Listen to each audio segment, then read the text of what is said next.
Luke Ski drops in to talk about being a fake adult. We wonder about Vladimir Putin visiting MarsCon. Plus, coming soon, hit or to miss it, and your comments.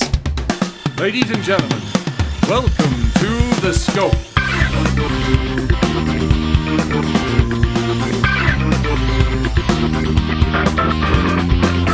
And now, here are your hosts, Jared, Adam, and Shane.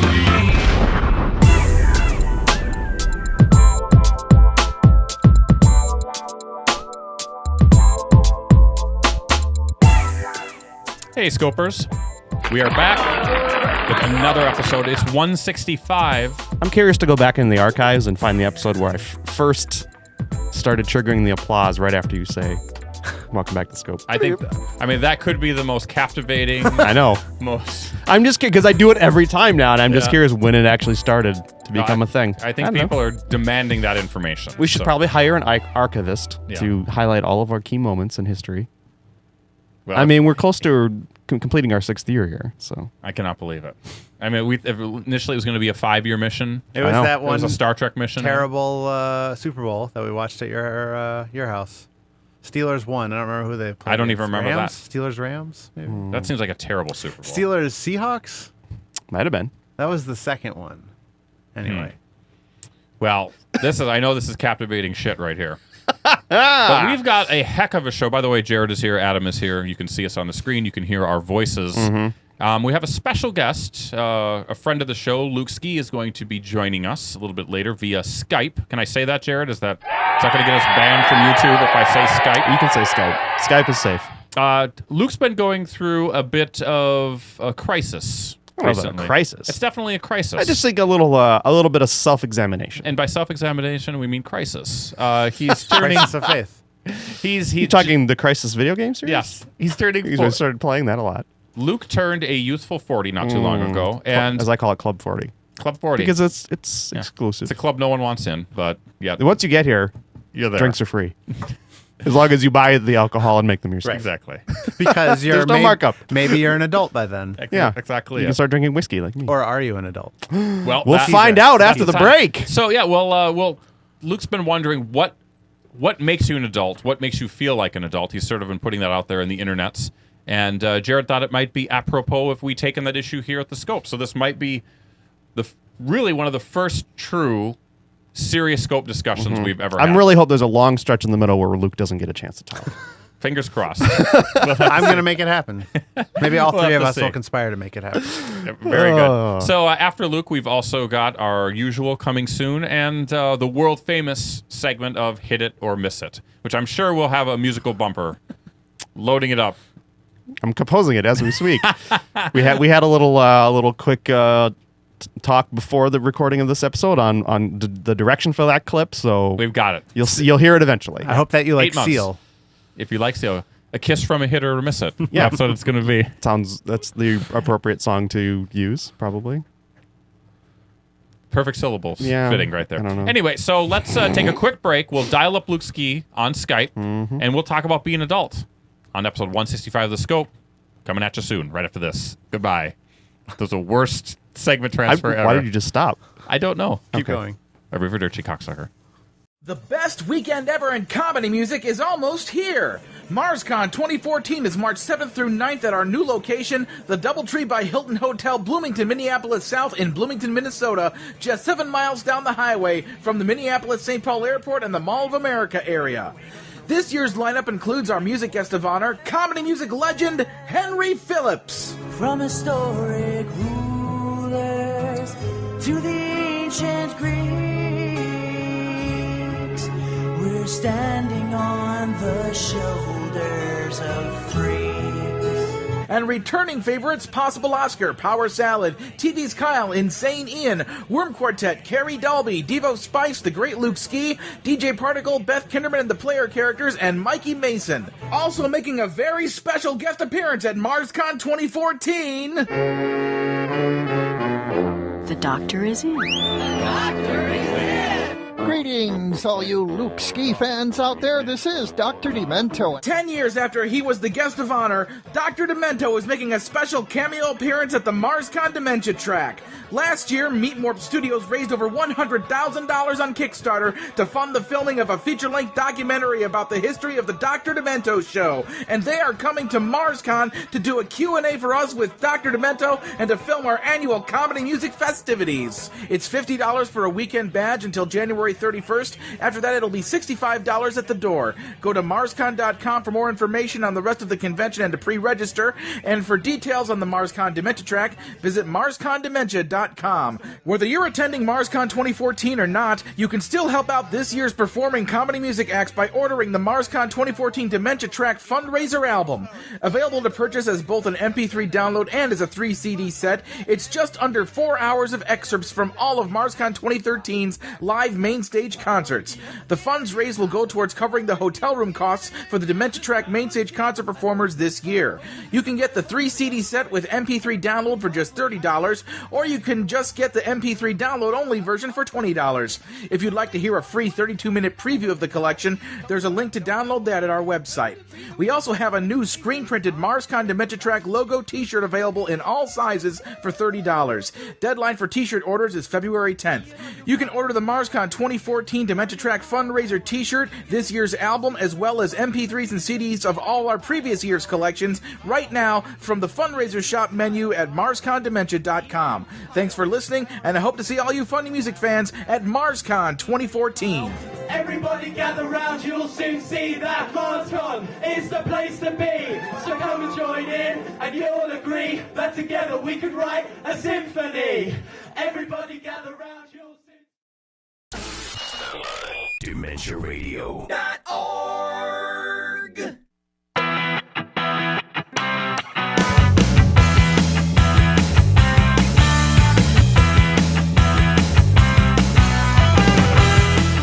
So we're back. This is Scope episode 165, as we've said earlier. Wink, wink. Wow. Nice, right, Adam? A little aside there. There we go. So today, as we mentioned, we've got a special guest. It is the world-famous and frequent contributor to our show, at least in the commentary and voicemail section. It's Luke Ski. Luke, thank you for being here. Hello, everybody in Scope Land. This is the first time I think I've ever appeared on the Scope proper.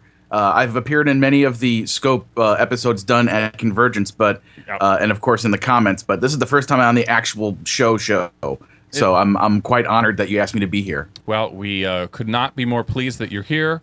And unfortunately, we're talking about a thing that might strike fear in the hearts of many grown men, children. That is, of course, the issue of growing up. Yeah, this came up out of some recent events in Luke's life, which is the reason that I wanted to bring him on the show. Luke recently turned 40. That's correct, Luke, right? I have that right? Yes. Look at all these old He's in guys. Club 40. So he, I joined Club 40 back in September. Luke is now in. Shane is well on his way. Hardly. It's a long time coming. And so Luke was sort of doing some soul searching and sort of discussing both on his podcast and in his most recent Fump release whether or not he really feels like an adult. And so I felt like, you know what, we could probably have a good discussion around that ourselves because, I mean, here we are doing a podcast in a basement. We talk about a lot of sort of what some people would consider to be childish things at times, but you know, so I thought, hey, let's have a chat. Let's talk about are we adults? Do we feel like adults? What areas of our lives do we maybe feel like adults, and what areas of our lives do we not feel like adults? It's very serious, very deep.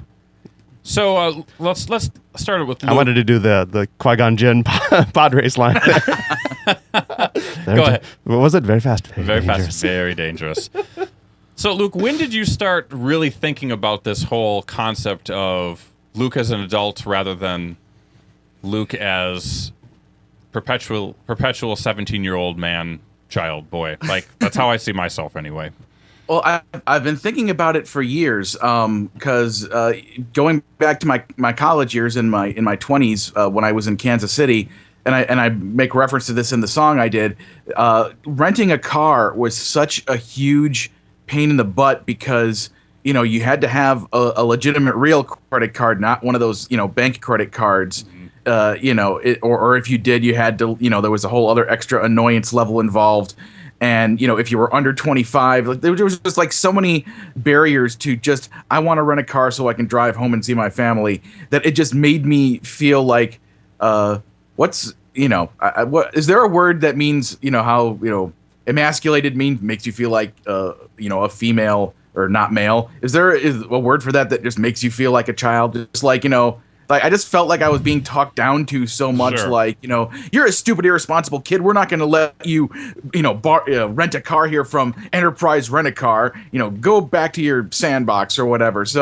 So even to this day, when I have to go, not that I rent cars too often, but when I do have to rent a car, and the fact that I go online and I make the car rental setup, and then I go to the place and I show them my ID, I show them a credit card, and they're like, all right, sign this thing, and they just give me the car without any hassle. There's part of my brain that's going, this isn't right. How come they're just letting you have this car?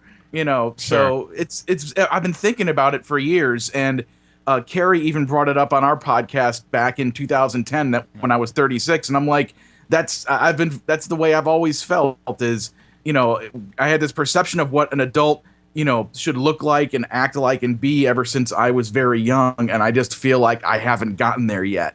So I feel maybe it's my haircut. I don't know. I feel like this. You only are bringing this topic up to let us know that you've done it 4 years ago on your podcast already, and that we're way behind the Well, we only discussed it for like 2 minutes. It wasn't a lengthy discussion. So, but all these thoughts kind of been bubbling in my head for years, and I knew I wanted to put out a new song in January, and I'm like, well, here my 40th birthday is on a Tuesday, which is one of the 2 days of the week we release Fump songs. So I just claimed my birthday about 3 months in advance, and I'm like, all right, I'll come up with something, and then I thought, I should do a song about the whole fake adult concept and run with that. Sure. So, yeah. And the song is called Fake Adult. There we go. At thefump.com. Go check it out. So, Adam, is becoming an adult more about benchmarks out in reality, like Luke's talking about, renting a car or being able to get a hotel room? Or is it more just about a state of mind?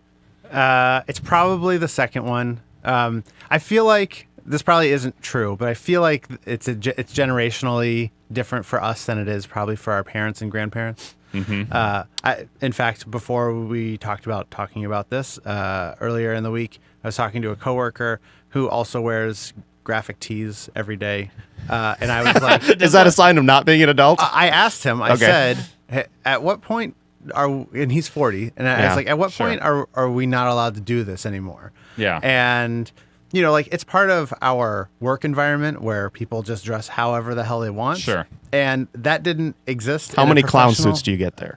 At least once a week. Okay. But that's down quite significantly since the one guy left. The one guy. Yeah. So Buzzo was his name. Yeah. Well, that was not a great clown name. You probably had not to a great clown name. So it's watching him carpool was great, though. By the way, 18 clowns getting in and out of his carpool car. Thank Luke, you. you still there? Yeah, I'm still here. Okay, I wasn't sure. Yeah. I'd like to point out this is the most I've ever seen Adam ever. It's like, and on the few you're in love, occasions aren't you? You're absolutely in love. Occasions you've asked me to do, like you asked me to do that drawing of the crazy Convergence costumes and stuff, like the Michael Jordan and the Ghostbuster coming in through the ceiling with the parachute. You asked me to do a cartoon drawing of that, and I remember, okay, I got to find pictures of Adam online, and it was like, you could find more Sherlock Holmes hunt just to find any images of what Adam looks like. You can find so now I can clearly see for the first time what Adam looks like. You can find more pictures of Sasquatch online than Adam. Yeah, and some of them look alike. That $10 million hunt is also for pictures of me. So I think, like I said, I think it's generationally different for us. Like, jobs like that, like professional jobs, didn't exist, 30 years ago, especially in like the numbers that they exist now. So we may be able to persist in a state of arrested development. Huh? Yeah. I think it's a bit of a sliding scale too. I mean, as you know, we are not necessarily completely under the thumb of societal norms from before us. We are a factor in determining what those societal norms are as well. So, while it's probably a good idea to follow the advice and some of the conventions of our forefathers and mothers, we can also decide for ourselves what is acceptable behavior, acceptable dress, and stuff like that. So I think you got to try to find a balance. I'm not saying you go all the way, Right. like your president can wear graphic tees as well. I think that's probably not a good idea, but Well, by then we'll be all wearing those silver suits anyway. Sure. So it right. won't matter. Okay, that's fair. So let me ask you a question, Jared. Yeah. Being the oldest man in the room, do you think that the prevalence of youth culture and Hold on, I got to dig my Geritol. No, go ahead. the glorification of youth culture ties into this concept of maybe adult avoidance or pushing those responsibilities off into the future a little bit more, or acting more like your parents would have acted at 40 I versus think it's how we do it now. I think it's a definite factor. I mean, youth is king. Yeah. You see it in commercials. You see it in all of pop culture. Everyone wants to be young and beautiful. So I'm sure that influences people's thoughts on how they carry themselves. Mission accomplished, by the way. Mission accomplished. Right. I don't know about the rest of you toads.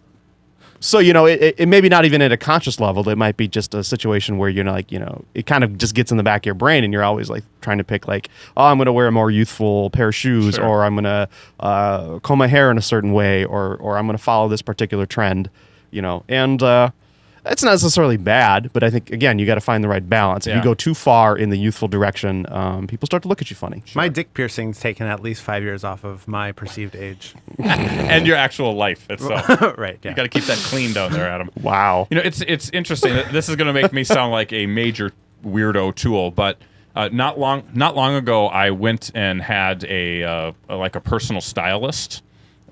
Yep. So locally, Luke, here we've got like these thrift shops, and there's this service. You may have heard of them as made famous by Macklemore Yeah. and Ryan Lewis. We're very big, and Well, I've been to the rag stock at Mall of America, so there we go.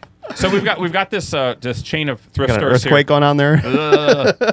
So we've got this chain of thrift stores around here that they actually have free personal stylists. So what they will do, you make an appointment with them. They're very popular. They're very, very popular, and then you fill out a survey, and then from this survey, they will go out and pick out clothes for you, and then you go and then you try them on. Quick question: What Yeah. what kind of questions are on this survey? It's just like what are you interested in? Are you athletic? It's the same survey from Total Recall that Arnold has to Exactly. take. They ask about dick piercing, so Adam would be right in. If you, is there any place where you could say you primarily like to dress up in underoos, superhero If you underoos? wanted, if you could, there's probably a text entry box where you could put that in if you want. Not a lot of underoos flowing through the old Value Village thrift stores circulation system. So I'm really curious as you tell this. I'm really curious to find out if they sort of try to steer you in a direction that they think is appropriate for you and for your personal style and your age, or if they take more of your personal taste into account. So carry on. Well, I mean, so there's a couple different. This is turning into a much different story than what I thought it was going to be. Right. But so you're dealing with a stylist who does not know who you are. Number one. So they're just they're purely physical. They're Yeah. just looking at Yeah, you I mean- like, okay, I want to dress you like a canvas. They have clothes picked out already. So like I wrote things like, hey, I've dressed fairly casual. I feel like I'm somewhat hip or whatever, but I'm also going to be 40 soon, and I don't want to be out there looking like I'm trying too hard to be younger than what I am. Right. So that was sort of the issue. And then when you get there, they have clothes picked out for you. And she specifically said, I don't do a lot of guys for this. It's probably 10 to 1. So I use this first one as an opportunity just to kind of get to know who you are and get to know your personality.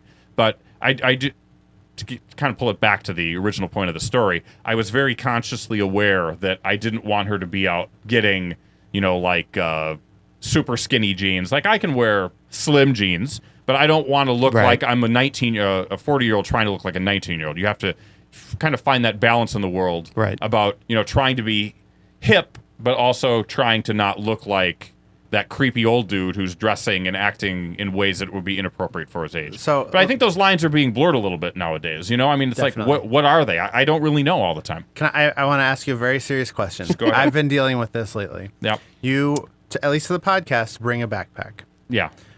What do you bring to work? I bring a backpack. Okay. At what age are you no longer allowed to use a backpack? It's a good question. I don't know. I think it depends on the job. I Like think if it- I worked at Target Corporate, I probably would not bring What would you bring? I'd probably bring like a shoulder bag or something, But maybe even leather. I feel like shoulder bags maybe look even more, hipstery. than even a backpack does. Maybe. Backpacks are more utilitarian, in my opinion. I mean, I need a backpack because I carry a lot of shit around, you know? So I have an interesting perspective on that particular question, because I used to always carry my laptop to work just in a shoulder Dell bag that I've had for years. Nothing fancy, whatever. But for Christmas, everyone in the company got embroidered backpacks. These are nice backpacks. So now everyone carries a backpack. So if there ever was a question of should I not carry a backpack anymore because of my age, it's completely moot at my company because everyone carries a backpack now because we were all gifted them. So yeah. And the other thing, this probably will make me sound even older, but I used to carry a shoulder bag, like a work shoulder bag with our previous company on it, but it actually started to hurt me. like oh my God, I'm getting leg pains. How old am I? So I had to switch to a backpack for physical health reasons, guys. So right on. All right, too much talk about backpacks. So not enough talk about backpacks. So getting back for me, adulthood, I think that I have a slightly different perspective than some of you. I have a kid. So yes. For me, adulthood kind of in my life has come in phases in terms of how I felt more like an adult. And it's, I'm definitely the type of guy that looks back in my life with benchmarks and I can be very much nostalgic about that. So I sort of review my life, and as I'm coming on 40, Luke and Jared, just as you guys probably did, you think about how you got to that point. And for me, it was adulthood number one was huge when I started college. That was a huge thing. And then from college, the next benchmark was moving out of my parents' house and having to pay my own rent. And then, you've got these benchmarks, but do these actually make you feel like an adult? I think that what happens is that they are the unknown, and I think adulthood is just a series of dealing with things that you've never dealt with before that are serious, and foreign to you. So moving out, paying your own rent, moving in with Carrie at the time was a huge thing for me. Like that felt like I was in a really adult situation, and then getting engaged. Buying a car. I mean, there's all these things that you've never done before that sort of cement you into this line of behavior that is different than what you were when you were a kid. Now, it's different for us. It's responsibility. It's responsibility.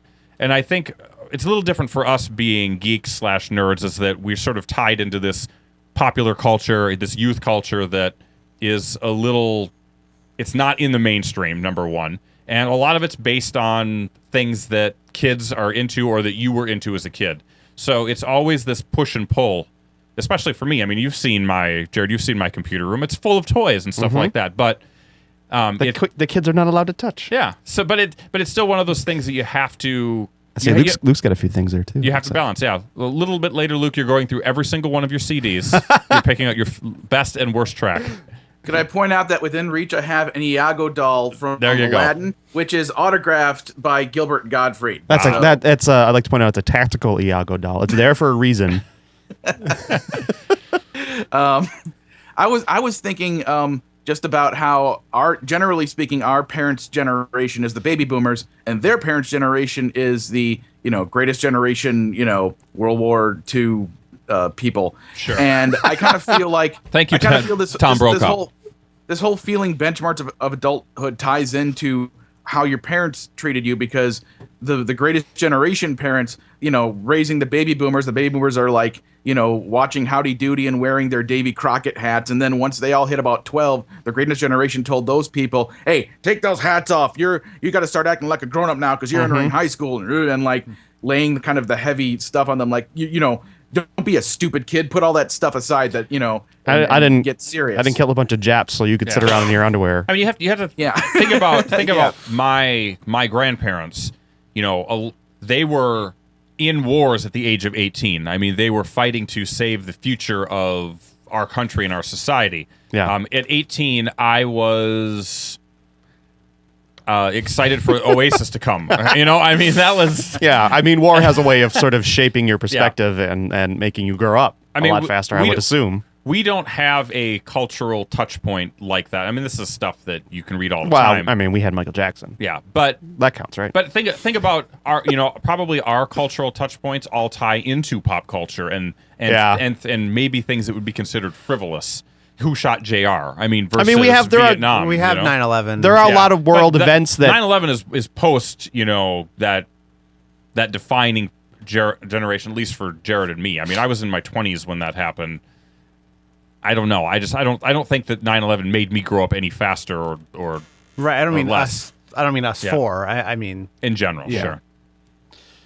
So Yeah, I just Go ahead, Luke. Luke, go oh ahead. yeah, just going back to what I was saying earlier. I just kinda Anytime feel you like, want, Luke, know, go the- ahead. The baby Please. boomers, whether or Don't be not they tongue-tied. decided to, smack the toys and the video games out of the hands of their kids at age 12 just depended on them personally. If they I'd were love more to see these conservative or 1950s more video games. hippy dippy, let your kids do whatever you want. So yeah, I look at Facebook at people. I'm in a group that's of my high school's class of '92, and I'm seeing other friends of mine who are having birthdays and turning 40. And I look at some of them and I'm like, oh, there's my friend Kevin Lucas. He's wearing a suit in his user image. He most definitely looks like what I conceive of an adult is supposed to look like. Sure. And some of my other classmates are like that. And then some of them, are kind of more like me. Like they just kind of seem like they're still relatively the same from high school. So whether or not it isn't our entire generation that's, stuck in this, fake adult thing. It's just kind of, dependent on how our parents treated us, how we ended up that way, and then of course our own personal feelings about whether we feel secure as adults. And of course I'm a big ball of insecurity on many levels. So and sometimes it's just a lot of that it's like what kind of profession you go into. I mean, if you end up in as a lawyer, your chances are you're going to be wearing a lot of suits. If you end up in IT like us, sort of, you don't really get to have to wear suits, and so you're always looking like you're a 22-year-old college intern. But at the same time, it's like my workplace has gone through several different sort of dress code phases where it's gone kind of got oscillated back and forth between jeans are okay or now you have to have business casual 4 days a week. It's sort of gone back and forth. We're kind of back to the jeans phase, and I could definitely see it shifting back. So, I sort of go where the wind takes me as far as my workplace dress. So, but sometimes I feel like maybe I could. Gotta up my game a little bit, dress a little better. But then I also think about the expense of just completely upgrading my wardrobe. And then I say no. What about your day-to-day activities, Jared, outside of work? How different are you now than you were even 15 years ago? I think it depends on the day, honestly. Is the stuff that maybe defined you as an adolescent and as a young adult, and I'm not saying mentally as a young adult, but physically as a young adult, is that stuff still as important to you? And Adam, you can answer that same question as well. I mean, we've been doing the scope for how long? Too long. That's probably fair. But the stuff that we started covering at the beginning, does it mean as much to you now, or do you think perspective has changed as you've gotten older? Well, I don't get to yell at Earl anymore, so I guess my perspective has changed quite a bit. I think we're. We used to. We were never a comprehensive type of show, but I think we tried to listen to more music. And review it. Listen to what we were reviewing television shows on a regular basis, and I think that maybe that stuff isn't as important. It's not that I'm not watching TV because I still watch an awful lot of shows, but I don't know the need to. I don't know. See, TV is a weird one for me because there are times it really depends on the day because if I have obligations, if it snowed 6 inches and I need to clear the driveway, or if I have places I need to be, then that's fine. I'm there. But if I have an evening free, I'll come home and I can binge on television. Yeah, it doesn't matter. Technology has definitely enabled that because I record all my stuff or I stream it. So, I don't know. I don't feel like every day is the same. I don't feel like every day I have adult responsibilities that I have to deal with for the entirety of the day. Yeah. But other days I do, and I guess I'm okay with that. But I still, sometimes I feel like. When those things are going on, I'm like, God, I just wish I could sit down and watch a TV show or something. So, yeah, I sort of feel like maybe one of the things that defines adulthood for me or acting like an adult is sort of seeing the big picture rather than being myopic about the minutia of life, especially the minutia of stuff that guys like us would be interested in. So I don't find myself getting as worked up about the smaller things in life. You don't fight with people on comments on forums or on blog posts? And I probably used to do that a little bit, but recently Jared and I sort of had a little bit of a dust up about Star Wars, for instance.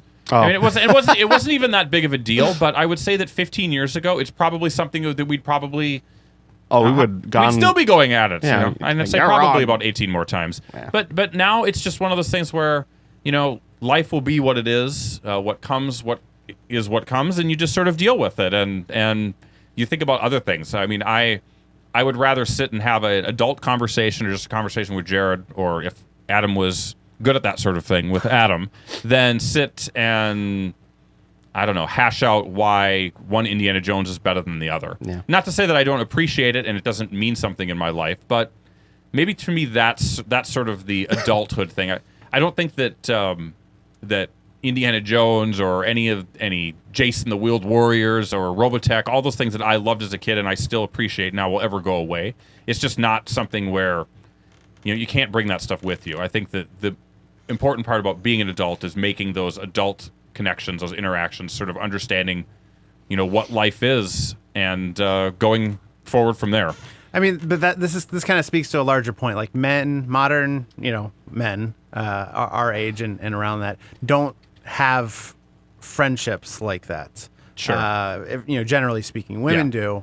But there was some recent study that Mandy was telling me about how men establish relationships that are surface, mostly on the surface, and that helps men maintain friendships and relationships longer. Sure.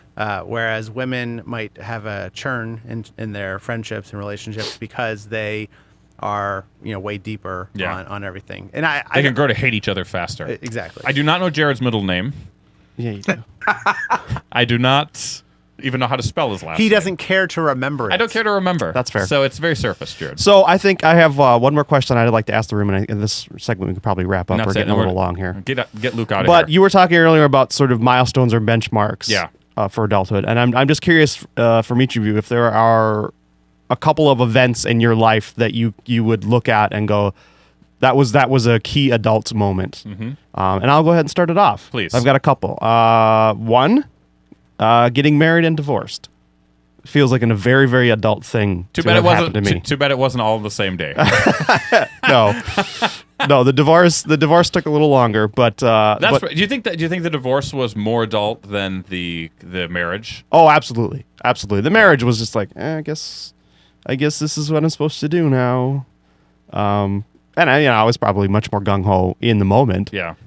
Looking back on it, I'm like, well, why did I make that decision? I don't know. But I think probably the getting married part was maybe not as adult, and the divorce part was definitely. I was like, oh, I'm in a courtroom. I'm signing legal papers. I'm in handcuffs. What? No.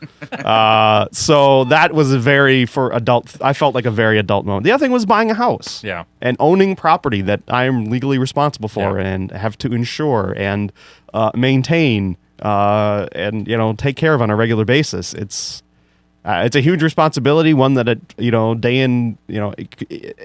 some days I feel like I'm not up to the task. Other days I'm a little bit more, I don't know. I feel a little better about it, but winter makes it tough to own a house. Does. But those are a couple for me. So I'm going to go to Luke. Luke, do you have any moments in your life where you definitely felt like this was an adult thing to have done or gone through? Meeting Gilbert Gottfried, number one. Of course.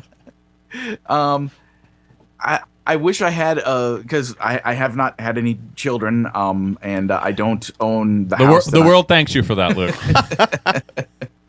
Although I do babysit Carrie Dalby's son at least once a week because I'd like to feel I'm contributing to the human race in some way. Very good. My dad passed away back in 2000, but my sister was kind of mainly in charge of handling, the estate of all that. I don't know.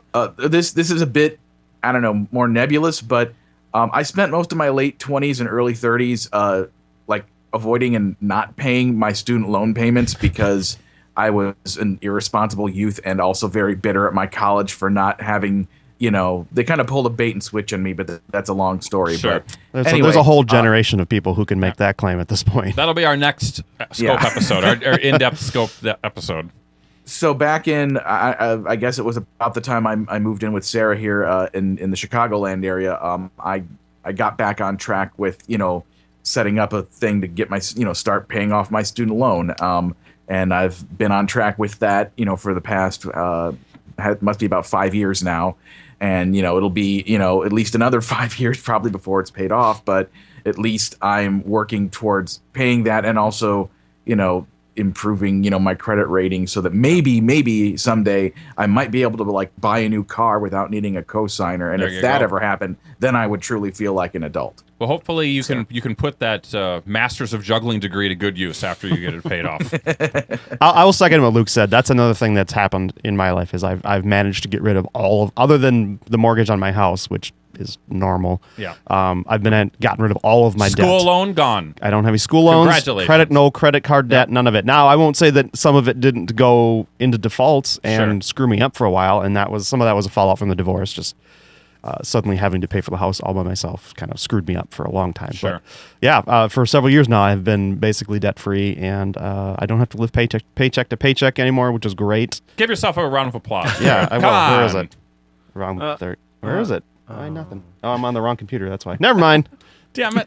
So, all right, Adam. Any events in your life? Yeah, I mean, I guess there's ones I look at as being probable. It's me. Like theoretically having a child. I don't believe that for a second. But I'll be at the bris, by the way. Every time I do accomplish one of these things, like, got a house this past year, it doesn't change the way I feel. Yeah. So it's weird to be like, thinking that it eventually will. I did talk to my mom about this one time a couple years ago when maybe Mandy was baby crazy. I don't know.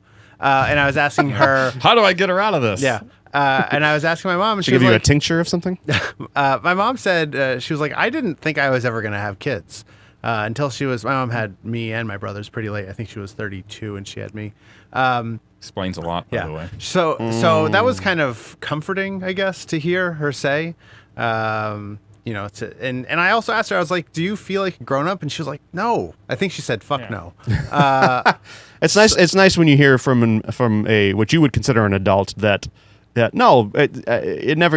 And there's never like necessarily an epiphany that happens. You just get through it, and if you manage to take care of your business, then I guess that qualifies as being an adult. Yes, I don't know. You are a de facto adult. Whatever your business happens to be. So, right. But otherwise, like I have a similar thing with kind of getting out of a bad relationship, like maybe Jared did with the divorce. And I remember feeling after I was done with that, even though I was not mature at all afterwards with my actions, doing that felt adult, like getting out. Like this is a rite of passage as an adult. Were you the one that ended it? Yes. Okay. Yeah. Wow, that's even better. That's a big step. Empowering. Yeah. And then, being like, oh, wait, this person has basically taken care of everything for, like money and everything for our whole relationship. I have to figure out how to do stuff. Maybe I just won't for a couple years. Maybe that's the mark of adulthood, is just taking control of your own fate, making the decisions actively instead of having decisions being made for you. Yeah. Well, I actually went and I was looking for inspiration about adulthood, and I found an excellent quote by Bill Watterson of Calvin and Hobbes, and he said, "I don't think I'd have been in such a hurry to reach adulthood if I'd known the whole thing was going to be ad-libbed," which is, I think, essentially, I think that's something we all can relate to. And you talk about, Adam talking to his mom about, does she feel like an adult? And I think that I hear that a lot, especially with the older people in my life, that they always say, I don't ever feel like I'm older than 20. I mean, they could be 75 years old, and you sort of feel like you're always at that point, and you're like, Gramps, the Charleston's not coming back. Yeah, I think even if my dad, who might be one of the most logical, serious guys you could ever know, if I asked him, how old do you feel, he'd probably say, I feel like I'm 25. It's just that it ends up being colored by the experience of life that you have, and you just make your way through it the best you possibly can. For me, my big things that make me feel like adult, obviously, getting married is a huge deal, and trying to maintain a healthy marriage is it's a lot of work, and it's not anything like a lot of work this past week for you. Yes, it's not like trying to complete your vintage G.I. Joe collection. It's a whole different type of work. Yeah, and eBay made that a lot easier. And having a kid is also one of those things where your life instantly doesn't become about you, and for someone like me who's very narcissistic, it's hard to believe that. You everything you do has to be focused towards how you're going to improve the life of your child without screwing them up. And then the last thing for me is not an event; it's just something you feel. And, Luke, you've talked about it, and Jared's had to go through it. And it's the idea of, your parents getting older and dying. And especially when your grandparents are gone and you sort of see and feel the march of time coming at you. And especially when you hit 40, I mean, that's just sort of this benchmark that you look at it, but you realize that, life is linear and you're going down that path whether you want to or not, and you're going to have to face some hard things more than likely. And that is, I think, the ultimate rite of adulthood, and it's just the ultimate rite of passage for life. And it's something you can't let yourself get too bogged down in, but it is what it is. So you have to deal with it. Yeah. And my first time masturbating. You waited until you were like in your 20s? Yeah, that was right before Audrey was born. Wow. Right before. So there we go. So Luke Ski, this has been a robust conversation, one of the deepest we've ever had on the scope.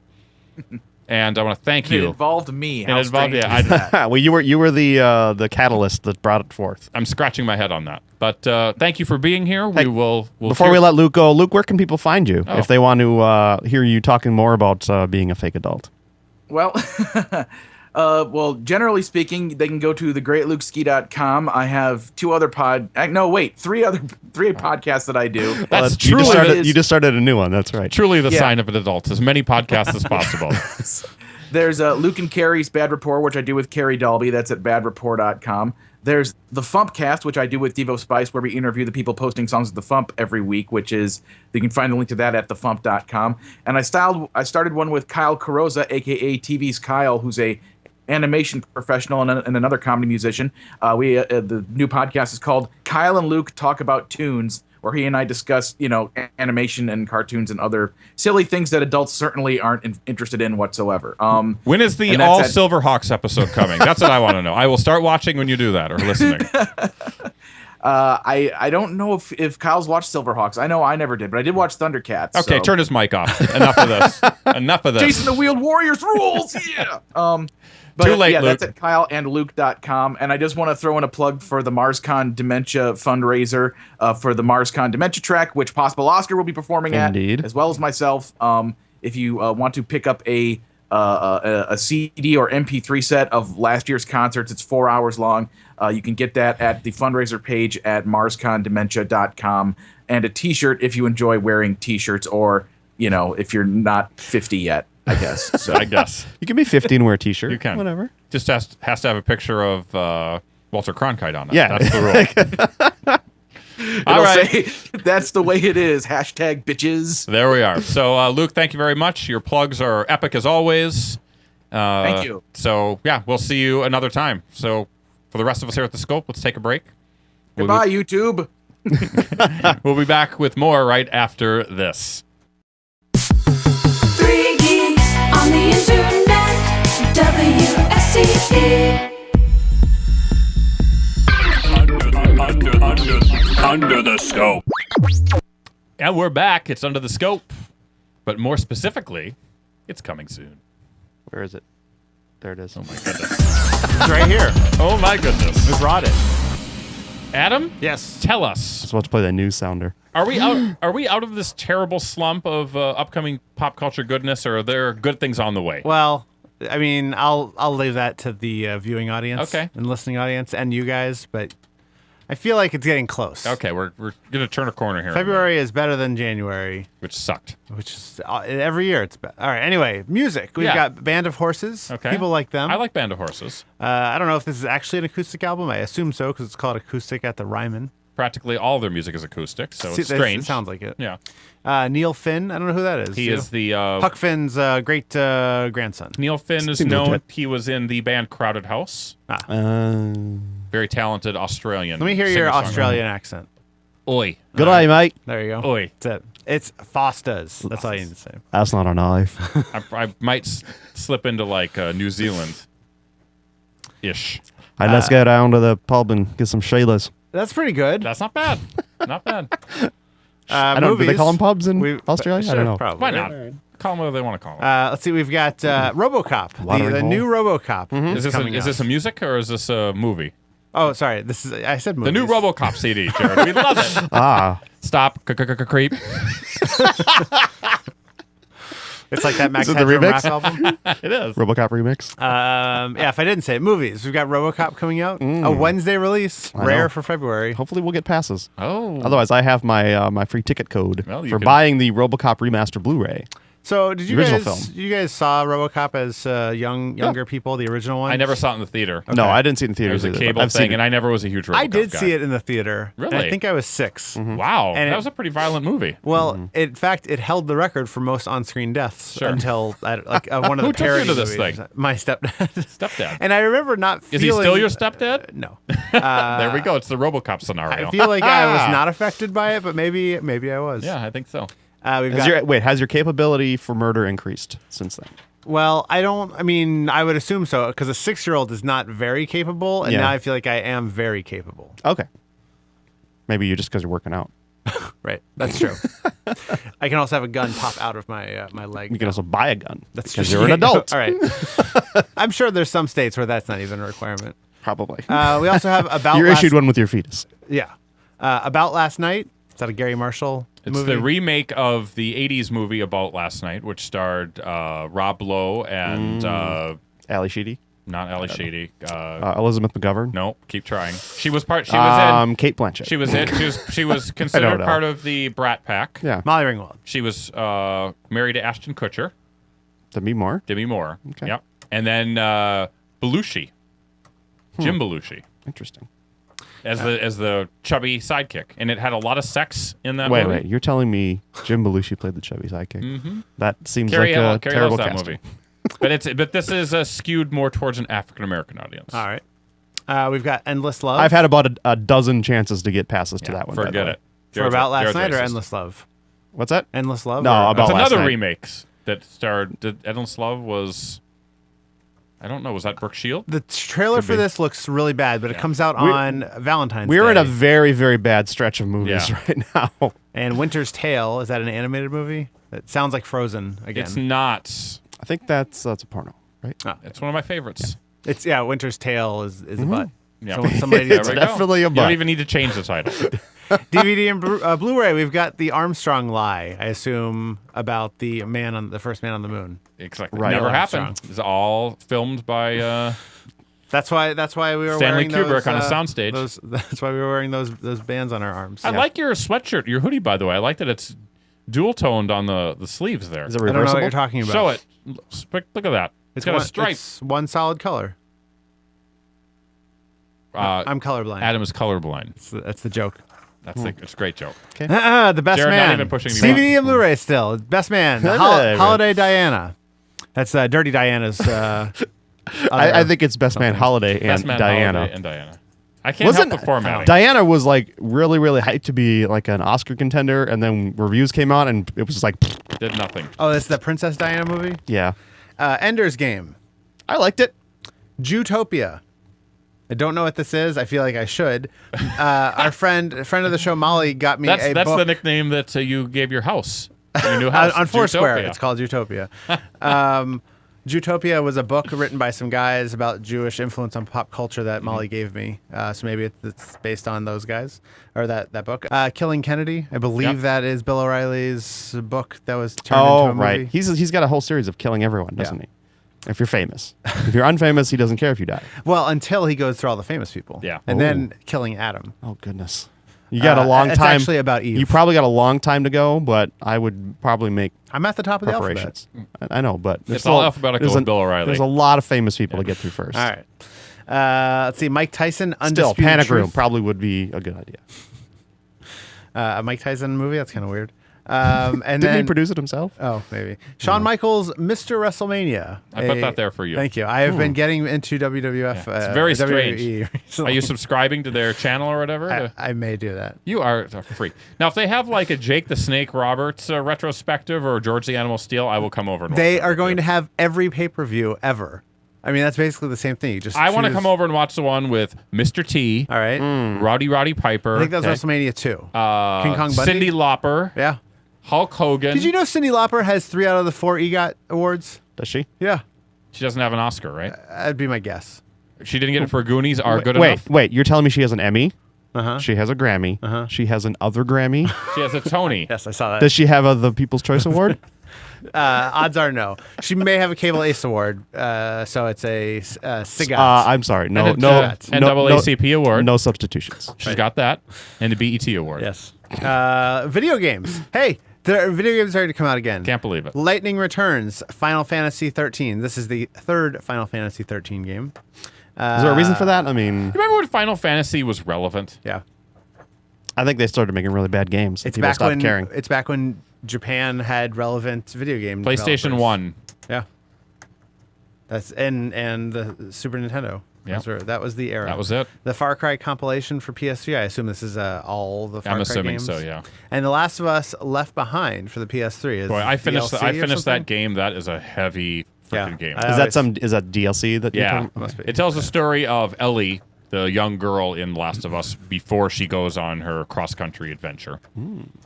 It's a dark game, guys. Oof. Nice. It's That's tough. what I have heard. It's tough. And that's it for my list. But Oh, I but know it's that we not. have one more. Hit it or miss it. Hit it or miss it. Hit it on my shit. I like that way you went Whose turn? mid, low, and high. Whose turn is it this Jared's time, Jared? turn. Hey, it's my turn to do a hit or a miss. This is the segment where we pick something you should either check out or avoid At all costs. And I'm going to pick a hit. Coming out on DVD and Blu-ray is Sherlock Series 3. If you're not familiar with Sherlock, it is the modern-day retelling of the Sherlock Holmes stories, starring one Benedict Cumberbatch and one Martin Freeman. You may know them from other things. As Khan, Yeah. primarily, and as from You mean Jim. as Julian as- Assange? And as Jim from The Office. Absolutely. So, by the time this our episode airs, the third series will have finished airing in the U.S. I've already seen the final one, and I thought Series 3 was great. I thought it was quality addition to an already great series of shows. Yeah, so check it out. Check it out. Yeah, There we go. Sherlock. Check it out. Series 3. That is a hit. Series 3. Hit it or miss it. It's a good to have a hit, guys. Yeah. So there we go. Let's wrap up. Coming soon. Under the scope. All right. Finally, in this hour-long show, we're keeping it tight. Yeah. Let's get to our comments. Okay. Are there any? That's the We do have a comment. I think this was intended for in episode 162. We talked about our favorite things from 2013, and we got an email written in, which wasn't really prefaced with "This is a thing I liked in 2013," but I'm going by contextual clues to guess that this is a thing that this pair of people, or one of the pair, because it came from Ann and Adam. Oh, our They are friends. they have a shared email address. Who does that? Because they love each other. They're cute. And they are recommending Top of the Lake. This is the main character, Robin, is played by Elizabeth Moss. I talked about this show on that episode. Did you? So she was giving more information. So, Oh, is that what that is? but yeah, but it's Okay. It's something. It's this won not a People's Choice Award, Golden but Globe. a Golden Globe. So it's worth talking about. So it's set in New Zealand, South Island, and it feels rather like Twin Peaks meets Northern Exposure. And so on and so forth. There's a whole bunch of information here, but you can check it out on Netflix. I have added it to my queue. I'm a Netflix subscriber. I've got it sitting on my TiVo right now, ready to watch. What did it air on here? It was Sundance Channel. I believe. I don't think I get that. I get AMC though now. Good. I just noticed that. Really? Yeah, I don't know. I was just looking at the cable listings and AMC. Okay. Well, good for you. So now I have a season pass for Walking Dead. I don't have to download it. I can just record it. Excellent. Aren't you lucky? It's a I am. value proposition. I will do the same thing for Mad Men. Mad Men? And anything else that comes up on AMC. All right. Well, terrific. Good for you. So if you, if you have any, what do we want them to write to? I like to have a call to action every episode. I want them to talk about what they feel makes them feel like adults. Yeah. Or not. Or not. Or not. Yeah. Yeah. What makes you feel like an adult, Scope listeners? Or not. Or not. There we go. Write in. How can they contact us? They can with that? contact us at comments@thescopeshow.com or call the voicemail line. This feels like a thing where you might want to go for more than a couple sentences. Long so form, as you I can say in the call business. in at 612-21-SCOPE. That's 612-217-2673. And we can hear the rich timbre of your adult voices. That's on my phone. It's a big phone. It's like my big flip phone. You can also comment on Facebook. My phablet. You can follow us on Twitter. We also have a Tumblr page, Tumblr page. Adam's crying. Look at Where him. we try to post a bunch of nerd news as it happens. To Those. be fair, you're posting the nerd news. I wish you guys would participate in a little more. But Adam hates you, that's fine. and I don't like to step in your wake. You just don't want to bother with Tumblr. Maybe you Thomas. hate him. This goes back to that Star Wars fight you guys Probably. had. I don't think it was a fight. I J.J. think Abrams will do fine. you were just misinterpreting me. And I've since Stop the music. I've since revised my stance on it since the clarification on what the story might be. Translation: Shane right, Jared wrong. Next show, Wow. episode 165 is over. Hey, no, we've got more things to get to. Oh. More things to get to. Anyway, all those links I talked about over at thescopeshow.com right there in the left sidebar, including the link to our YouTube channel where if you're not watching the video, you could watch the video. Yes. YouTube, where Should you can watch like and comment, all that good stuff. But there's one new thing I'm going to talk about right now, folks. Right now. I'm talking to you in the camera. You know, we do this show for you on a regular basis. We put some time into it, a little effort, try to do a quality product within our means. But as you know, we lost our primary source of funding last year when Amazon decided they were not going to pay associates fees to residents of Minnesota any longer because they hate our legislature. So anyway, we've been trying to figure out how to get a little cash flow to the show because, you know, equipment costs money, bandwidth costs money, web hosting costs money. My work for an indecent proposal to get us $1 million has not been paying off. By the No. way. No one wants to take me up on it. That's sorry. And so we've got, you know, on YouTube, you've got some ads, but that only goes so far. So there's this new service called Patreon. It's been kind of getting a lot of buzz lately. Patreon. So I set up a Patreon page. Now you can go over to patreon.com/thescopeshow, and you can basically pledge that you're going to support the show. You can do as little as $1 an episode if you want to. You can even set yourself up a monthly cap. So if we go hog wild and put out a whole ton of episodes, you can cap it at, like, I only want to pay $3 a month. That's fine. You can do that. You can cancel anytime. But if you feel like you're enjoying the show and you feel like you'd like to, you know, help us out a little bit, it's right there for you. Patreon. Patreon just exploded with all the donations. It's over. The website's amazing. down, guys. Just keep trying to get in, please. Oh, the scope effect? The scope effect. You like to be self-deprecating, but I'm being serious. I think Hey, we work hard on We do a this. quality product, and we put our own money into it. And you know, if you feel like $1 an episode is worth it to you, get over there. Do it. Sign up. You can even pay more if you want. You can pay $3 an episode. That's up to you. I would suggest $100 an episode. Right. That's what I pay. So I think for the time being, we're only going to if you do sign up for Patreon, the only thing we're going to set up as paid content or whatever the term for it is over there would be the regular episodes. I think the reviews are a little sporadic and are often shorter, so we'll just keep those as free content for now. So patreon.com/thescopeshow. Again, that link will be on the website at thescopeshow.com. We should blast it out on Twitter while we're at it. Yeah. Blast it. A Twitter blast. Well, I've been TV. saving it for the push on this I like cycle it. of episodes. A promo push at it. Yeah. So that's all I got. All right. Do you have any plugs, Jared? I do. My band is going to be, as Luke Ski mentioned, and the promo earlier in the show mentioned, Possible Oscars, my band, and we're going to be performing at MarsCon in Bloomington, Minnesota. I think it's March 7th through 9th. You missed out on the pre-reg for $50, so it's now $65 at the door. But if you're going to go, you should go. There's going to be Dr. Demento's going to be there. I'm not saying that Dr. Demento is actually going to acknowledge my presence. I'm just saying he's going to be. I've also heard that George Lucas might be there. I'm just saying. That is an unsubstantiated rumor, but President Barack Obama. Barack Obama. Barry B.O. will be there. Thanks, Obama. You can say that if he's there. I mean, if he's not there, you can say it too. And Putin might be there as well. Debate. Putin, Obama, debate. Well, I'm thinking that if after the Sochi Olympics. Is that after the Sochi Olympics? It will be. It's a month after. Okay. Maybe Putin's had enough. He's like, I've been in Sochi for so long. I know it's my favorite resort town. And I know that I probably used corrupt politics to get the Olympics here. But I feel like I need a change of scenery. He might just head over to Bloomington, Minnesota, USA to check out MarsCon. So if there is a place that is the opposite of Sochi, Russia, yeah, it's got to be Bloomington, Minnesota. He's actually here to promote his new food item, the Jello Putin Pop. Oh, wow. I hear MarsCon is planning to have...